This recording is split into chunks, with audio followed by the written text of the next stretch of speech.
அனைவருக்கும் வணக்கம். நேர்களால் நான், நேர்களுக்காக நான். வி.எஸ். ரோமா. அதாவது இதை பார்ப்பவர்கள், கேட்பவர்கள் சப்ஸ்கிரைப் செய்யவும், லைக் செய்யவும், கமெண்ட் செய்யவும், ஹைப் கொடுக்கும்படி கேட்டுக்கொள்கின்றேன். ஒரு கதை ஒன்று சொல்கின்றேன். அதாவது ஒரு காட்டில் ஒரு சிங்கம் இருந்தது. அதுக்கு வயதாகிவிட்டதால் வெளியில் சென்று வேட்டையாடி சாப்பிட இயலவில்லை. குகைக்குள்ளேயே படுத்து கொண்டிருந்தது. ஒரு தந்திரம் செய்தது. என்ன தந்திரம்?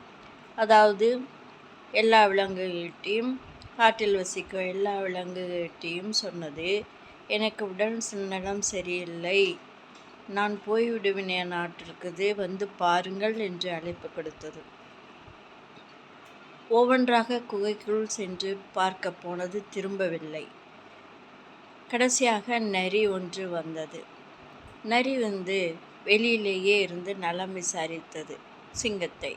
குகைக்கு வெளியிலேயே இருந்தது. ஏன் உள்ளே வராமல் வெளியில் இருக்கின்றாய் என்று சிங்கம் கேட்டது. அதற்கு நரி சொன்னது, வெளியிலிருந்து உள்ளே நிறைய உன்னை நலம் விசாரிக்க நிறைய பேர் வந்தார்கள். ஆனால் அவர்கள் வெளியில் சென்ற தடம் ஒன்று கூட இல்லை. ஆகவே நான் வெளியிலிருந்து உன்னை நலம் விசாரிக்கிறேன் என்றது.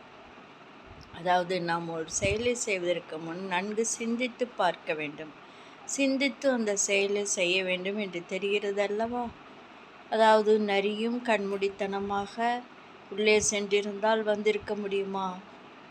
இது ஒரு தந்திரத்தால் பாருங்கள். சிங்கம் ஒவ்வொன்றாக குகைக்குள் உட்கார்ந்த இடத்திலேயே இரையை தேடிக்கொண்டதல்லவா, உணவை தேடிக்கொண்டதல்லவா?